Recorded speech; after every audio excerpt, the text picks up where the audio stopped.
Bonjour et bienvenue sur ce TP qui va donc mêler du Python, de la géométrie analytique et notamment tout ce qui concerne les vecteurs. Ce TP est à rendre et bien sûr il participera à l'évaluation concernant les vecteurs. Vous avez donc ici le sommaire et un petit rappel sur ce que c'est que la géométrie analytique, c'est-à-dire que c'est une approche de la géométrie dans laquelle les objets sont décrits par des nombres et les relations entre les objets par des calculs. L'objectif étant, comme je vous l'ai déjà dit, de remplacer toute la géométrie classique par une géométrie calculatoire qui sera à la fois plus précise et plus facile. Vous avez donc le sommaire, un petit rappel sur le document que vous avez devant vous, c'est ce qu'on appelle un Jupyter Notebook, c'est-à-dire un document qui mêle à la fois du texte et du code Python exécutable. Par exemple ici vous avez ce qu'on appelle une cellule de texte, et puis juste en dessous ici vous avez une cellule de code qui demande à calculer 2 puissance 1000. Je rappelle aussi que la façon habituelle d'exécuter et de lire un notebook consiste à l'exécuter à partir de la première cellule. Donc ici, on va exécuter, donc il ne va rien se passer parce que c'est une cellule de texte, puis de saisir, d'exécuter la cellule suivante, par exemple 2 puissance 1000, et là, comme c'est une cellule de code, d'obtenir le résultat. Bien, nous allons commencer ce TP par reprendre ce que nous avons vu sur les repères et essayer ici de voir ce que ça peut donner informatiquement. Donc ici, se repérer, il faut se rappeler que ce n'est pas juste savoir où on est, mais c'est surtout savoir aller d'un point à un autre. Et si on veut se repérer et aller d'un point à un autre, ce qui est important, c'est qu'il faut qu'on ait des points de référence. En l'occurrence ici, on aura un point O qui servira d'origine. Et puis, il faut aussi qu'on puisse se déplacer suivant certaines directions. Et donc ici, on va pouvoir se déplacer suivant un vecteur i qui est donc qui va être le déplacement élémentaire qu'on pourra avoir.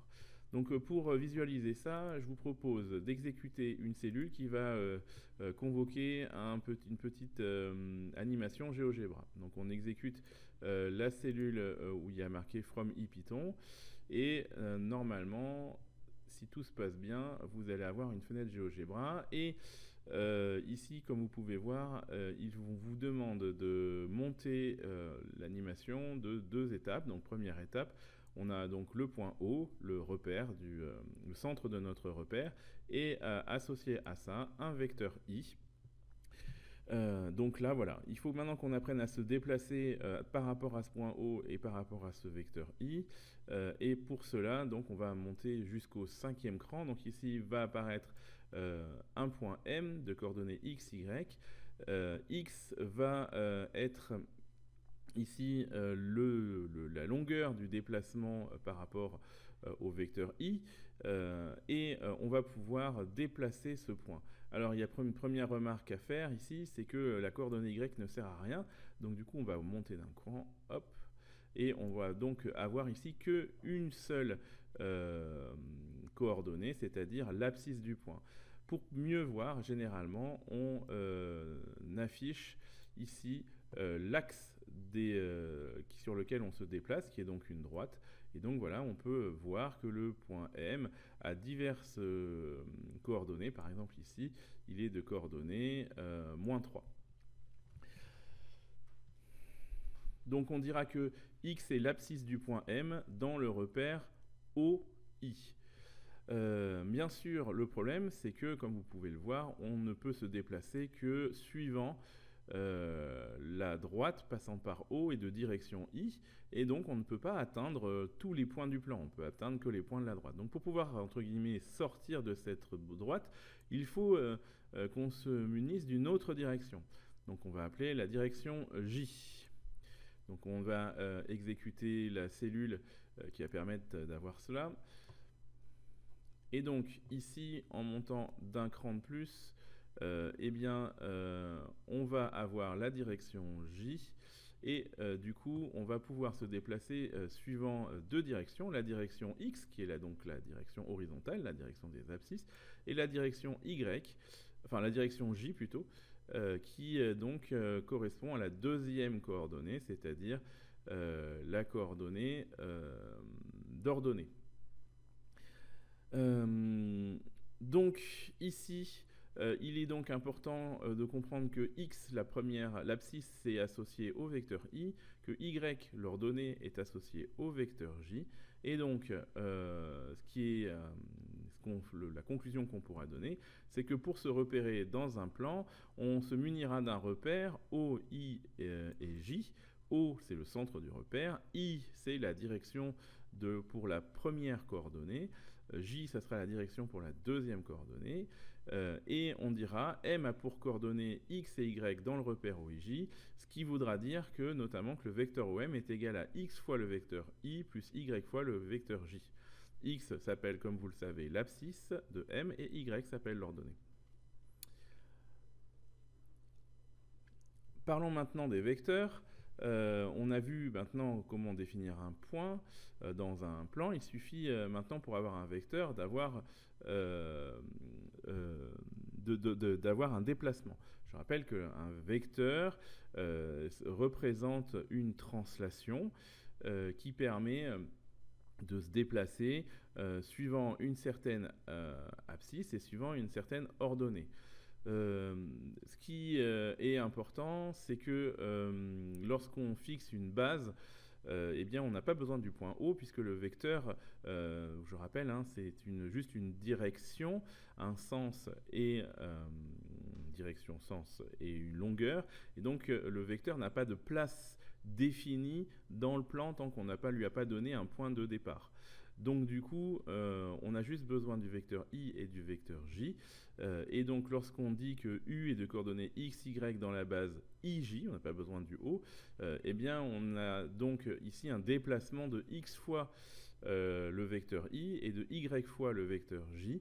Et bien sûr, comme toujours, on utilisera le même vocabulaire. On dira que x s'appelle l'abscisse du vecteur u et y, ça sera l'ordonnée du vecteur u. On passe maintenant à la Python, et donc l'idée c'est d'avoir un modèle de données qui corresponde à ce qu'on a en maths. Le modèle de données en question, il s'agit du tuple. Alors pour créer un tuple, c'est très simple, on utilise des parenthèses et on place des éléments à l'intérieur en les séparant par une virgule. Par exemple, ici, nous avons le tuple 2,-3. Alors attention, en informatique, on ne peut écrire les tuples qu'à l'horizontale. Donc du coup, il faudra faire attention à ne pas confondre les tuples qu'on donnera pour les points et les tuples qu'on donnera pour les vecteurs, puisqu'ils seront en Python écrits de la même façon. Voyons un peu comment ça fonctionne. Nous allons exécuter quelques cellules. Donc ici, nous allons définir un premier tuple qui s'appelle A, qui a cette fois-ci, a priori, représente le point de coordonnées 2-3. Nous avons ici un autre tuple qui s'appelle le point B, qui va représenter le point B, qui sera de coordonnées -3, 2.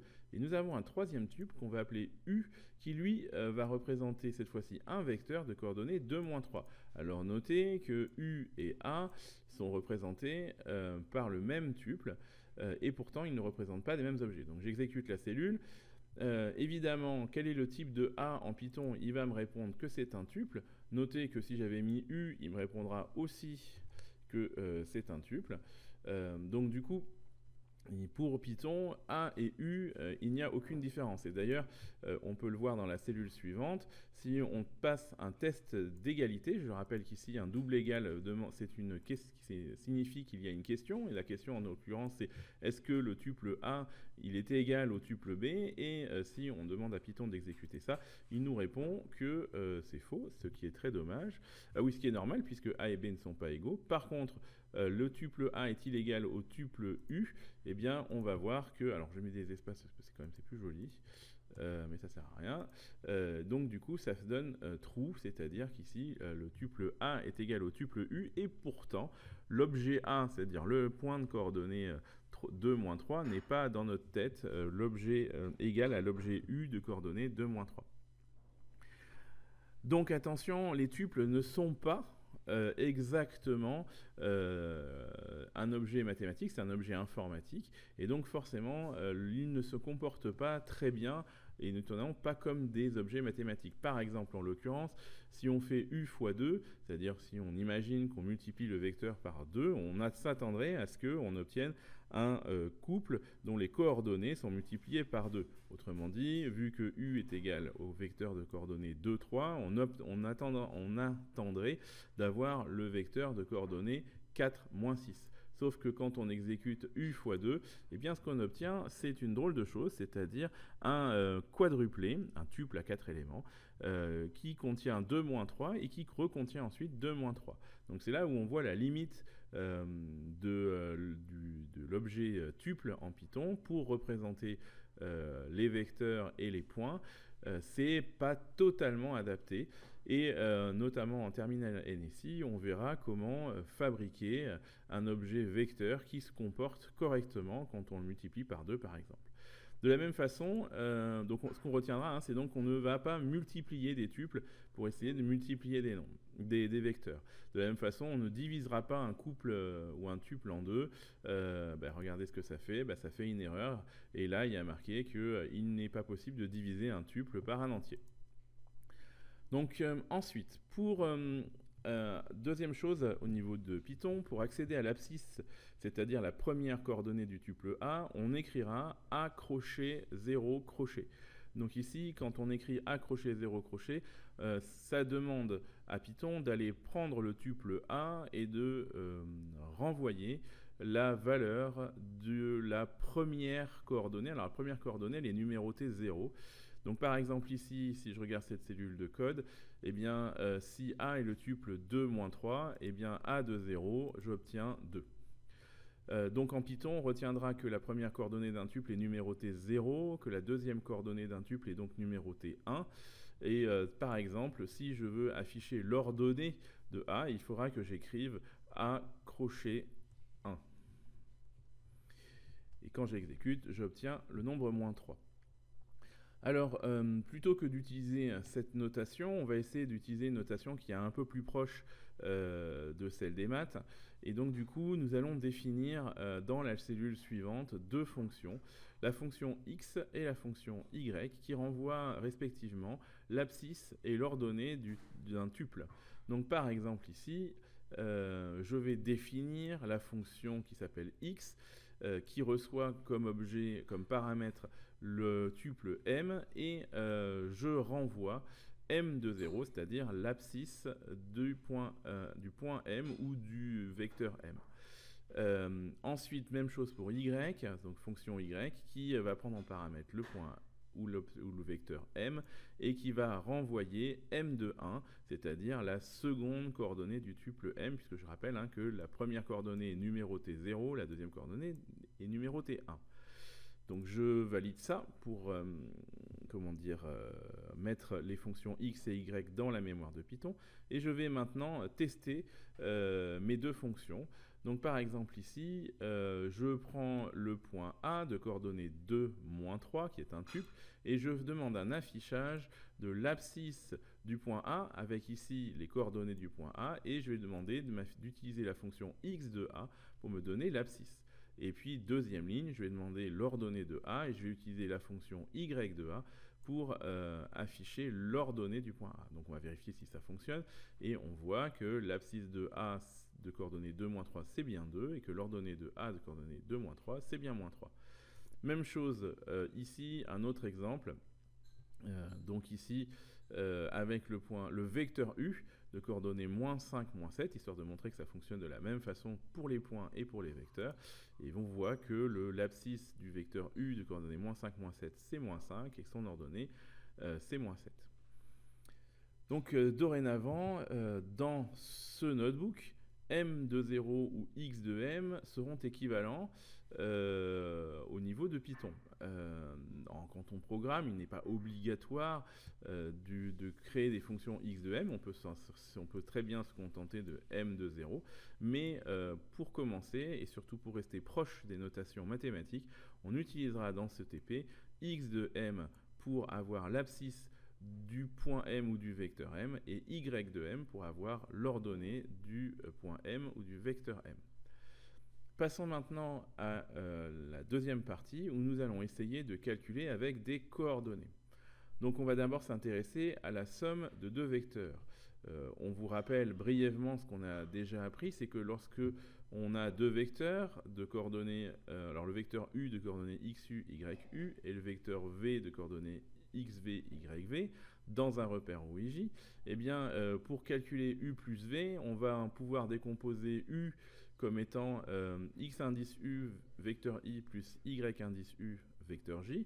Même chose pour v. V, c'est x indice v fois le vecteur i plus y indice v fois le vecteur j. Donc u plus v, c'est xu fois i plus yu fois j plus xv fois i plus yv fois j. Et donc l'idée, c'est de regrouper ça et ça parce qu'il y a le vecteur i dans les deux. Donc du coup, ça fait ici xu plus xv fois i. Et on va regrouper yu et yv parce qu'ils ont tous les deux le vecteur v.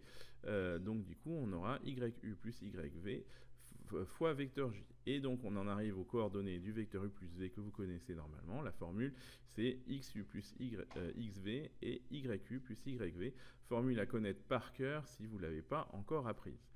Donc du coup, on va pouvoir essayer de faire un petit exercice.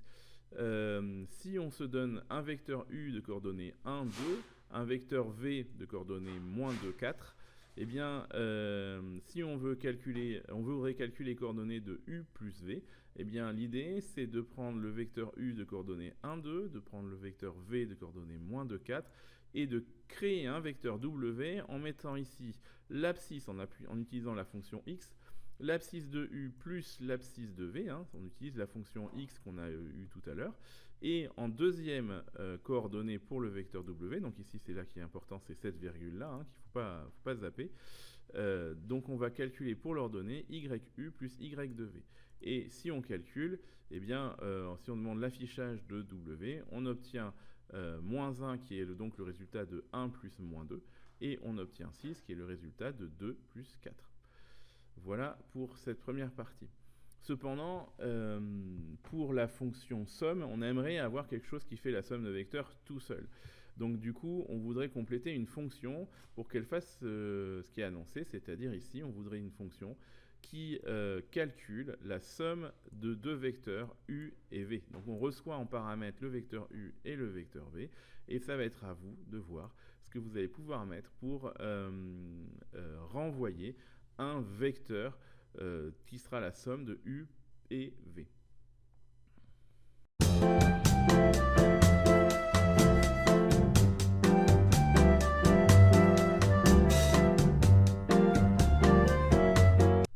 Alors, comment écrire cette fonction? Eh bien, ce qu'on doit renvoyer, c'est donc un tuple. Donc, si c'est un tuple, on va effacer les trois petits points et on va mettre deux parenthèses séparées par une virgule.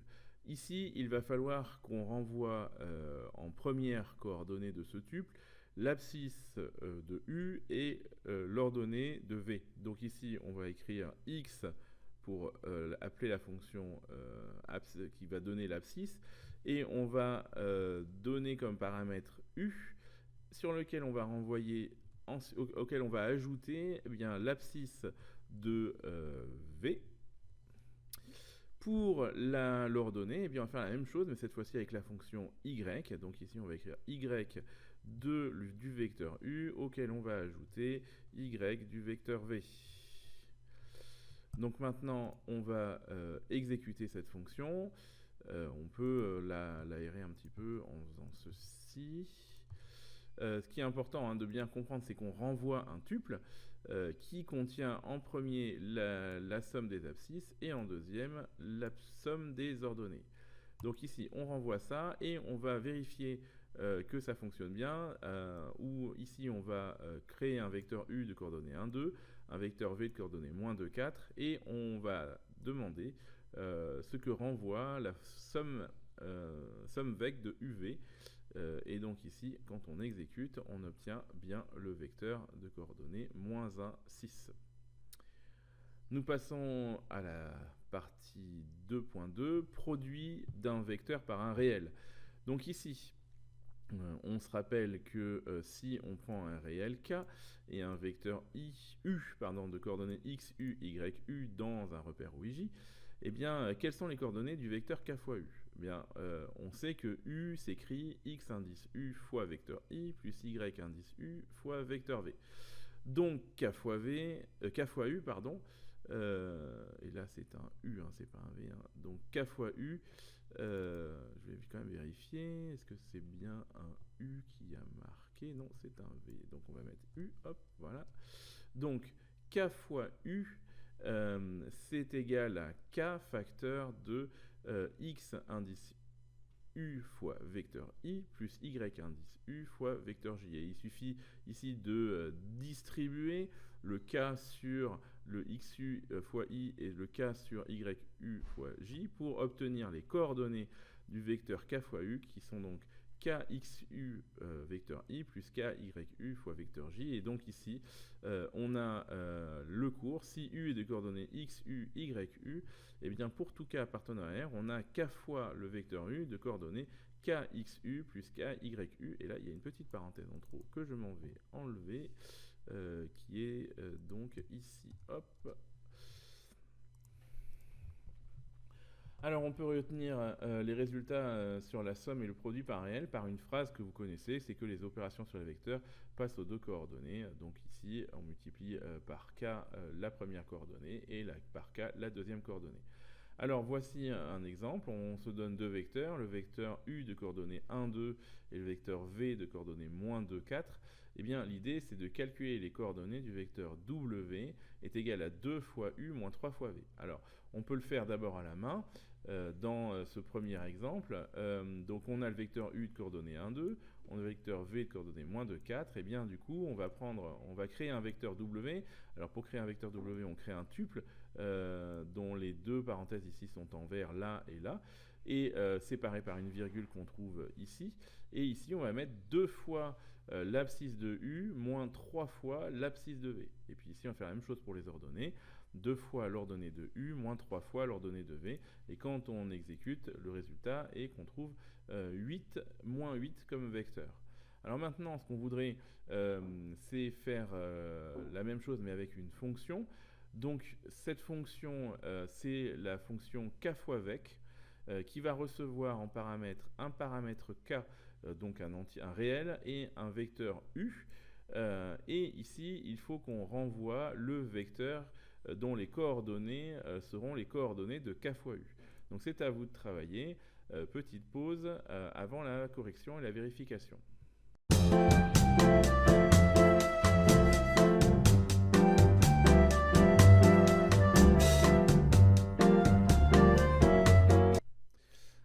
Bien, nous complétons la fonction k fois vec qui reçoit en paramètres k et u. L'idée c'est donc de créer encore une fois un tuple qui va contenir l'abscisse du vecteur k fois u. Donc ici on doit donc faire k fois l'abscisse du vecteur u. Donc on utilise bien sûr la fonction x de u pour avoir l'abscisse.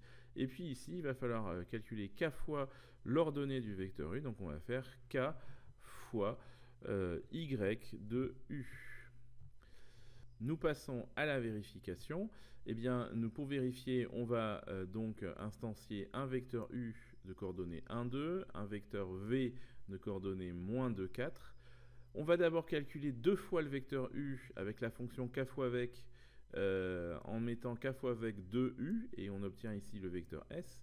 On va calculer moins 3 fois le vecteur v en utilisant la fonction k fois vec avec les paramètres moins 3 et v, et on va mettre ça dans le vecteur t.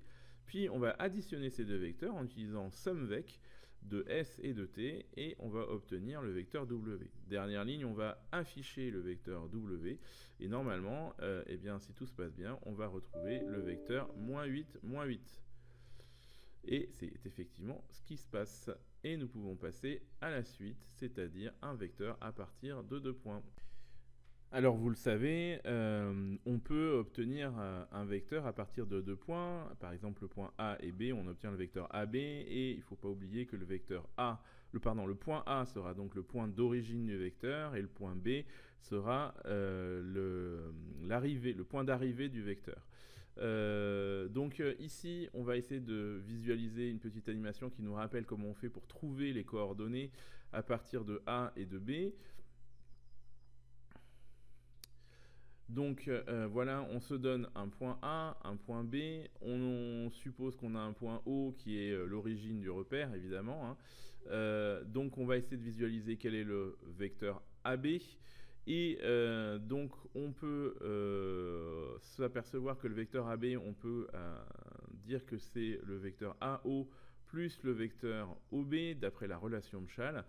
Le vecteur AO, eh bien, on peut l'inverser, c'est-à-dire dire que c'est le vecteur moins OA, et donc finalement le vecteur AB c'est OB moins OA. OB moins OA, il se passe que OB a les mêmes coordonnées que le point B, OA a les mêmes coordonnées que le point A, et donc du coup, eh bien, cette propriété démontre une chose, c'est que un vecteur, en fait, ses coordonnées sont les coordonnées du point d'arrivée auxquelles on a enlevé les coordonnées du point de départ. Et on retrouve la formule que vous connaissez normalement bien, qui est donc la suivante, c'est-à-dire que soit deux points A de coordonnées xa, yk et B de coordonnées xb, yb, ben le vecteur AB a pour coordonnées xb moins xa et yb moins yk. Alors vous le savez, on peut obtenir un vecteur à partir de deux points, par exemple le point A et B, on obtient le vecteur AB, et il ne faut pas oublier que le point A sera donc le point d'origine du vecteur, et le point B sera le point d'arrivée du vecteur. Donc ici, on va essayer de visualiser une petite animation qui nous rappelle comment on fait pour trouver les coordonnées à partir de A et de B. Donc voilà, on se donne un point A, un point B, on suppose qu'on a un point O qui est l'origine du repère, évidemment, hein. Donc on va essayer de visualiser quel est le vecteur AB, et donc on peut s'apercevoir que le vecteur AB, on peut dire que c'est le vecteur AO plus le vecteur OB d'après la relation de Schall. Le vecteur AO, eh bien, on peut l'inverser, c'est-à-dire dire que c'est le vecteur moins OA, et donc finalement le vecteur AB c'est OB moins OA.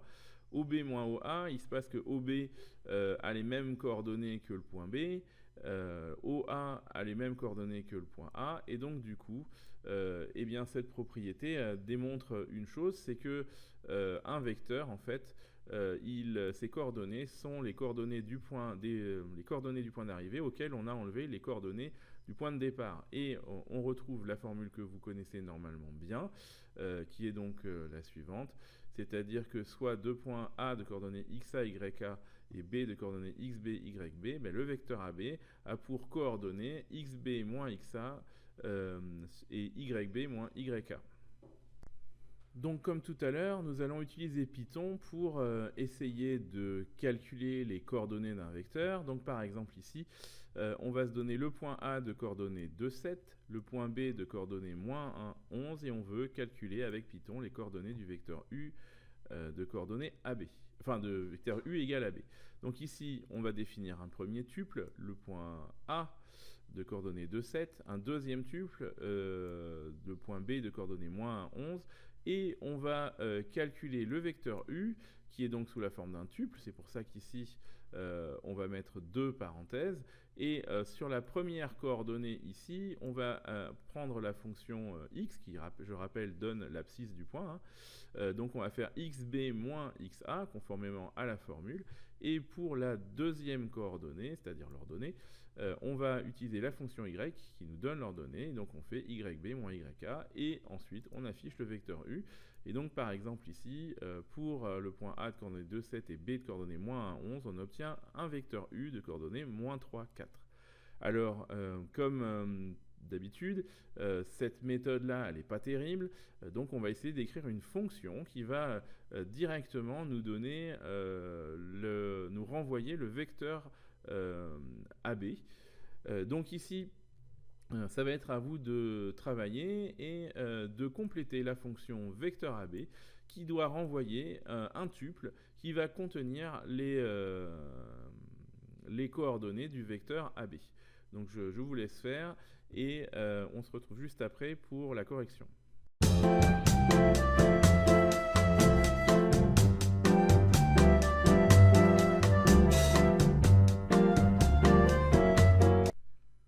Bien, nous corrigeons. Donc nous devons renvoyer un vecteur sous la forme d'un tuple. Donc ici, après le return, on commence par ouvrir un tuple avec sa virgule au milieu.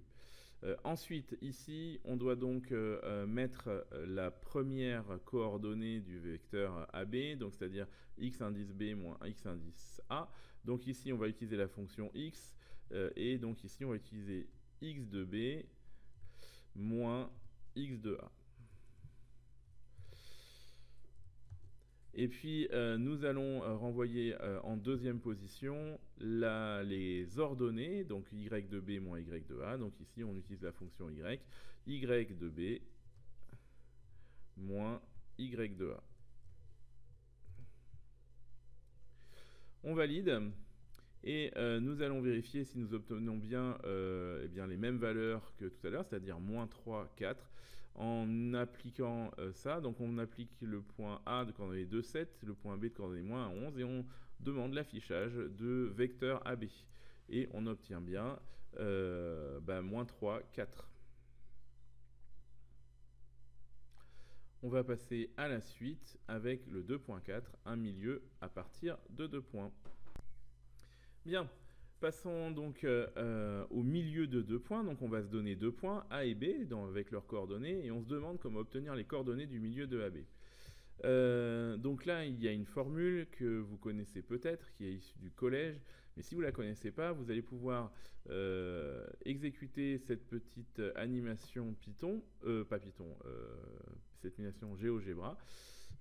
Et donc ici, voilà, on a un point A, on a un point B, on a I le milieu de AB, on a un point O qui a priori est le centre du repère. Si on monte d'un cran, on voit que on peut dessiner le vecteur OA, puis ensuite dessiner le vecteur OB, et à partir de ces deux vecteurs, on peut dessiner un parallélogramme ou de centre I. Pour simplifier les choses, on va donc évaluer le vecteur OI, et vous savez tous que comme les diagonales d'un parallélogramme se coupent en leur milieu, eh bien, le vecteur OI en fait est égal à la moitié de la diagonale du parallélogramme. Et du coup, on va pouvoir dire que pour tout segment AB de milieu I, on va pouvoir dire que OA plus OB, qui est égal à la grande diagonale, c'est égal à 2 OI. Je rappelle que c'est ce qu'on appelle la règle du parallélogramme qu'on a vu en début d'année. Et donc du coup, le vecteur OI se retrouve être égal à la moitié de OA plus OB. Et comme la moitié de OA plus OB est égale au vecteur OI et que OI a les mêmes coordonnées que le point I, on en déduit que les coordonnées du point I sont égales à la moyenne des coordonnées, c'est-à-dire la moyenne des abscisses pour l'abscisse et la moyenne des ordonnées pour l'ordonnée. Ce qui fait qu'on obtient donc la formule suivante.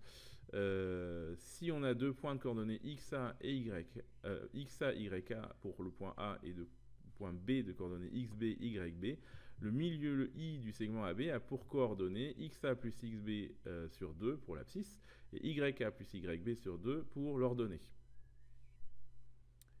Passons maintenant à un exemple. Donc si on prend le point A de coordonnées 2, 7 et le point B de coordonnées moins 1, 11, on nous demande de calculer avec Python les coordonnées du milieu i. Donc comme d'habitude, on va le faire à la main d'abord, puis après ensuite vous allez faire une fonction. Alors si je prends le point A de coordonnées 2, 7, je définis donc A comme étant égal au tuple de coordonnées 2, 7. Le point B sera le tuple de coordonnées moins 1, 11. Et donc ici, pour le point I, eh bien, je vais définir un tuple dont on voit les deux parenthèses et la virgule ici. Et ce tuple aura pour coordonnées d'une part xa plus xb divisé par 2. Attention ici, il est important d'encadrer xa plus xb par une parenthèse pour qu'on respecte bien l'ordre des opérations. Et la même chose pour l'ordonnée yk plus yb sur 2. Et ensuite, eh bien, on affiche le point i et on découvre que le point i sera donc de coordonnées 0,59. Évidemment, cette méthode n'est pas très bonne si on doit réutiliser tout ça si on veut calculer les milieux un peu plus rapidement. Donc du coup, on va créer une fonction qui s'appelle la fonction milieu, qui va recevoir en paramètre deux points A et B et qui doit renvoyer les coordonnées du milieu AB sous la forme d'un tuple. Je vous laisse travailler et vous revenez juste après quand vous avez fini de compléter votre fonction.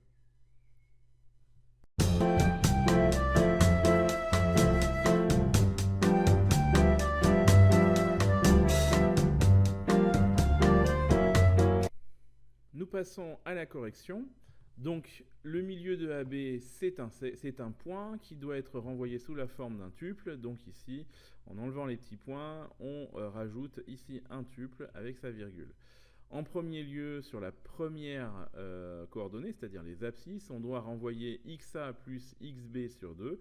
Donc x de A, avec des majuscules, plus x de B, le tout divisé par 2. Donc comme c'est le tout divisé par 2 ici, il est important de remettre une parenthèse autour de xa et xb pour bien indiquer à Python qu'il doit diviser le tout par 2. Et même chose pour l'ordonnée, on va donc ouvrir une parenthèse, dire qu'on va calculer y de A plus y de B, le tout divisé par 2. Il ne reste plus qu'à tester notre fonction. Pour vérifier, on va lui redonner les points de tout à l'heure. Donc 2, 7, moins 1, 11. Et ici, on appelle la fonction milieu A et B. Et il faut qu'on trouve 0,9 et 0,5 et 0,9, ce qui est bien le cas. Notez qu'on peut aussi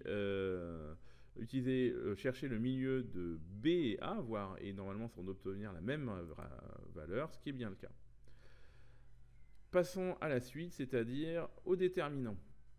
Donc on va cette fois programmer une fonction déterminant qui, étant donné deux vecteurs u et v, renvoie leur déterminant. Alors je vous rappelle le cours, lorsqu'on a un vecteur u qui est de coordonnées xu et yu et un vecteur v de coordonnées xv, yv, le déterminant de u et de v, c'est xu fois yv moins yu fois xv. Je vous rappelle le petit dessin qu'on fait, l'espèce de petite croix là. Donc du coup, il va falloir que vous déterminiez une fonction déterminant qui va s'appeler det uv, qui va recevoir en paramètre le vecteur u et le vecteur v, et de me calculer le déterminant ici et de le renvoyer. Donc c'est à vous de faire, on se retrouve juste après.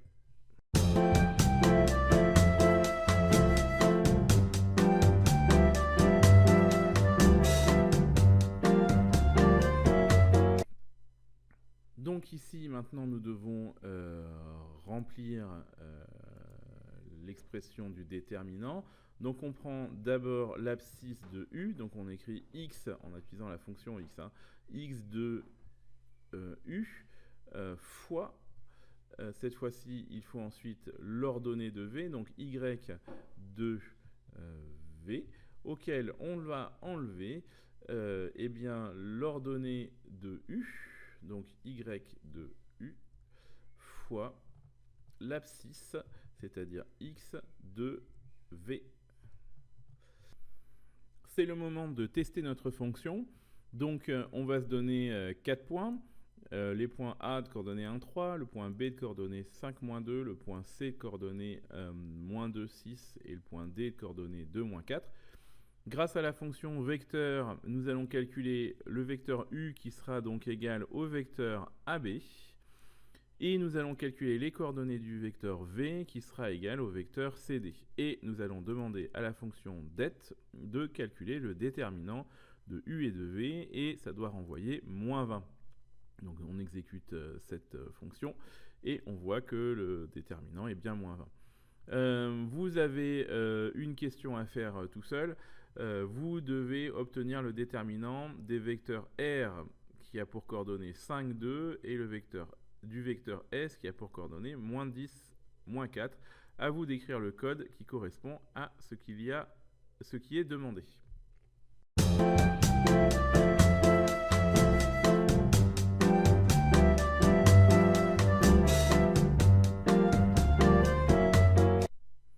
Nous passons à la correction. Donc nous allons créer un vecteur R. Donc on va écrire R est égal à un tuple de coordonnées 5, 2.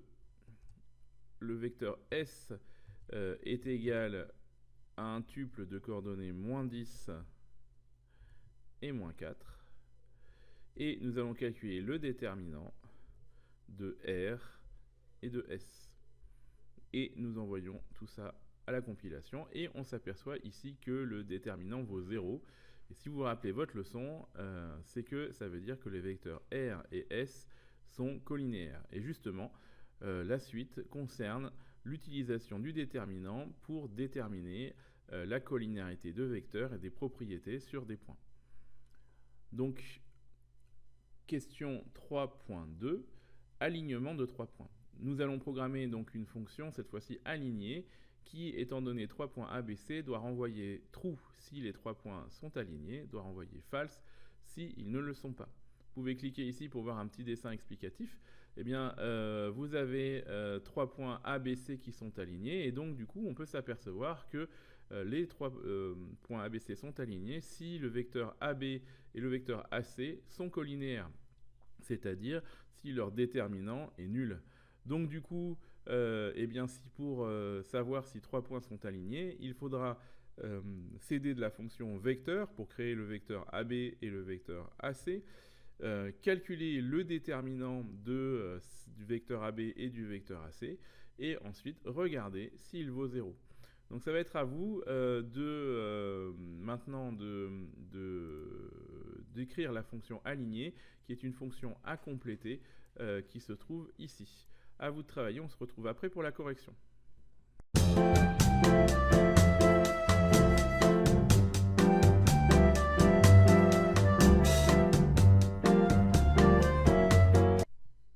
Nous corrigeons la fonction alignée.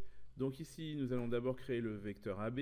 Donc on va l'appeler par exemple le vecteur U et on va dire que c'est le vecteur AB. Donc vecteur AB avec les points A et B. Et nous allons créer ensuite le vecteur V du coup, qui va donc être égal au vecteur AC. Attention à la casse des points, c'est important. Ensuite, nous devons calculer le déterminant. Eh bien, on va utiliser la fonction det de U et de V. Et nous devons savoir s'il vaut 0. Donc je rappelle qu'un test d'égalité en Python s'écrit avec un double égal.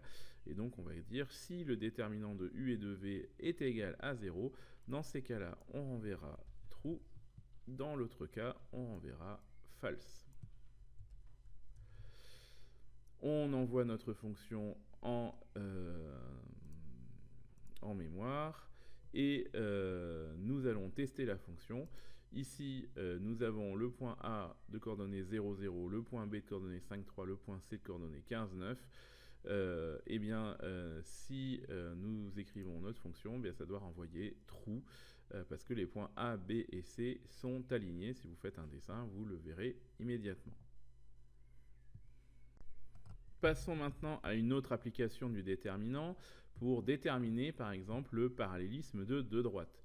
Donc l'idée est de programmer une fonction qui s'appelle parallèle qui reçoit en paramètre 4 points ABCD et qui renverra vrai, enfin c'est-à-dire true si les droites AB et CD sont parallèles et false sinon. Voyons un petit dessin explicatif, il suffit de cliquer ici pour le voir.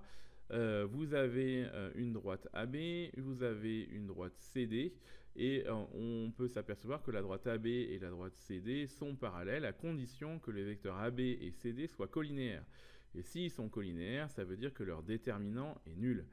Donc du coup, c'est à vous maintenant de programmer la fonction parallèle pour que on sache si les points AB, CD forment deux droites AB et CD qui sont parallèles. À vous de faire, on se retrouve après pour la correction.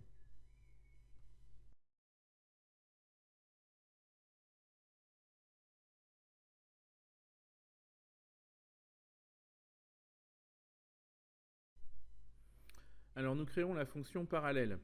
La première étape, c'est de créer deux vecteurs, le vecteur AB d'une part et le vecteur CD d'autre part. Donc on va appeler U le vecteur AB, donc on écrit U égale, et on va appeler la fonction vecteur, et on va envoyer le point A, le point de départ, et le point B, le point d'arrivée du vecteur AB.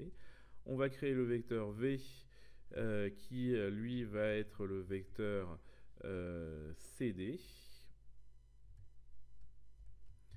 Donc C pour le point de départ et D pour le point d'arrivée. Et maintenant, il s'agit de savoir si les deux vecteurs sont collinéaires. Donc ici, on va écrire un test. Si le déterminant de U et de V est égal à 0, et bien ça veut dire que les vecteurs sont collinéaires. Et si les vecteurs sont collinéaires, ça veut dire que la fonction doit renvoyer true, parce que dans ce cas-là, les droites sont parallèles. Dans le cas contraire, donc on met else, avec toujours 2 points, on verra false. On envoie cette fonction en mémoire et on va la tester avec les points A, B, C et D donnés dans la consigne ci-dessous, avec donc le point A de coordonnées -2, 1, le point B de coordonnées 1, 3, le point C de coordonnées 0, -2 et le point D de coordonnées 6, 2. Et normalement, dans ce dessin, les droites AB et CD sont bien parallèles. Nous passons à la dernière partie, les utilisations diverses. Donc, nous allons faire le 4.1, comment trouver les coordonnées d'un point. Alors, ici, on se place dans un repère OIJ, on se donne le point A de coordonnées 7, 2 et le vecteur U de coordonnées -3, 1. Et l'idée, c'est qu'on cherche les coordonnées du point M, image de A, par la translation de vecteur U. Alors là, c'est pas très clair, mais on va cliquer pour voir une figure. Donc ici, on a le point A de coordonnées 7, 2, et on a le vecteur U ici de coordonnées -3, 1. Et ce qu'on cherche, c'est les coordonnées du point M, qui vont être de coordonnées 4, 3. Pour cela, il faut qu'on fasse un calcul. Le plus simple, c'est de calculer les coordonnées du vecteur OM, qui est en rouge, puisque le vecteur OM, comme il est d'origine O, qui est le centre du repère, le vecteur OM et le point M auront les mêmes coordonnées. Donc le vecteur OM, d'après la relation de Chasles, est égal au vecteur OA plus le vecteur AM, c'est-à-dire le vecteur OA plus U. Donc finalement, notre problème revient à calculer le vecteur OA plus U. Donc voyons maintenant ce que nous pouvons faire en utilisant bien sûr les fonctions que nous avons créées. Donc nous avons le point A de coordonnées 7, 2, nous avons le vecteur U de coordonnées -3, 1.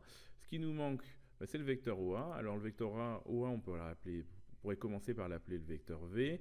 Et le vecteur OA, on peut directement dire que c'est le vecteur qui va commencer par le point O de coordonnées 0, 0. Donc je vais lui envoyer le point de coordonnées 0, 0 jusqu'au point A. Donc le vecteur V, même si on le regarde un petit peu, si on fait print V ici, par exemple, eh bien on va s'apercevoir que le vecteur V est de coordonnées 7, 2, c'est-à-dire les mêmes coordonnées que A, ce qui est normal. Donc du coup, ici, on va pouvoir dire qu'on fait la somme du vecteur V ainsi que la somme avec le vecteur U, et on va pouvoir demander l'affichage de W pour savoir quelles sont les coordonnées du vecteur W, et on obtient les coordonnées 4, 3 qui correspondent aux coordonnées de M. Donc ici, on peut compléter en remplaçant les 3 petits points par 4,3 et en validant pour que ça soit joli. On passe maintenant à l'exercice 4.2. Dans un repère, on va se donner des points A et B de coordonnées 7, 2 et B de coordonnées 11, -1. Et on va chercher les coordonnées du point P symétrique de A par rapport à B. Donc on peut regarder ici un dessin. Ce qu'on cherche, c'est les coordonnées de B symétriques de A par rapport à B, c'est-à-dire le point qui est ici. Donc au niveau des vecteurs, on sait que donc le vecteur AB va être réutilisé pour obtenir le point P, c'est-à-dire qu'ici on peut dire que le vecteur AP par exemple est égal à 2 fois AB. Alors, pour calculer les coordonnées de P, on peut commencer par se dire qu'on pourrait calculer les coordonnées du vecteur OP, c'est ce qu'il y a de plus simple. Donc le vecteur OP, si on cherche bien, eh bien c'est tout simplement le vecteur OB plus le vecteur BP. Or le vecteur BP, par définition, c'est le vecteur AB puisqu'on a fait une symétrie par rapport au point B. Donc finalement, le vecteur OP, c'est OB plus AB. Donc si on cherche cela, et bien du coup on va aller calculer le vecteur AB. Donc le vecteur AB, on va utiliser la fonction vecteur AB. On n'a pas besoin de calculer le vecteur OB puisque le vecteur OB aura les mêmes coordonnées que le point B. Donc là, ça va être un peu bizarre, mais on va mettre que ici, on va faire la somme de vecteurs B qui correspond au vecteur OB et au vecteur S. Alors c'est un peu moche parce que ici, on a l'impression qu'on additionne un point et un vecteur, mais on pourrait créer le vecteur OB aussi, ça marcherait.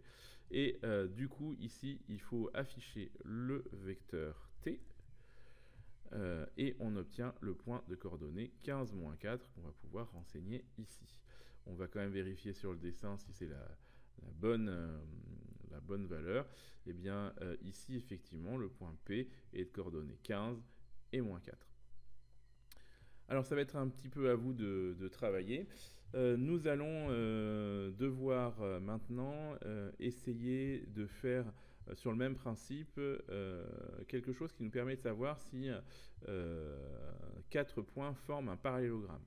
Donc ici on se donne des points A, B, C et D et on voudrait connaître comment on pourrait démontrer qu'une cette figure est un parallélogramme. Donc ici, on peut regarder vite fait un petit dessin. Les points sont disposés de la façon suivante. Et évidemment, eh bien, on peut voir que les points ABCD forment un parallélogramme si le vecteur AB est égal au vecteur DC. Donc ici, ce qu'il faut regarder, eh bien, c'est est-ce que le vecteur AB, donc A, B, est-il égal, donc là c'est un test, hein, c'est pour ça qu'il y a un double égal, est-il égal au vecteur DC, attention de ne pas se tromper dans l'ordre, hein. Il faut absolument mettre D d'abord, puis ensuite C. Et si ça renvoie vrai, ça sera le cas. Si ça renvoie faux, ça ne sera pas le cas. Et donc là, ça renvoie vrai. Donc, comme ici, on peut dire que comme le vecteur AB est égal au vecteur DC, eh bien ABCD est un parallélogramme. Il existe une deuxième façon de répondre à la même question, vous le savez. Si le vecteur AB est égal au vecteur DC, c'est pas la seule égalité qu'on peut faire. On peut par exemple tester si le vecteur AD est égal au vecteur BC. Donc en reprenant les mêmes idées, eh bien, on pourrait parler du vecteur AD qui lui doit être égal au vecteur BC.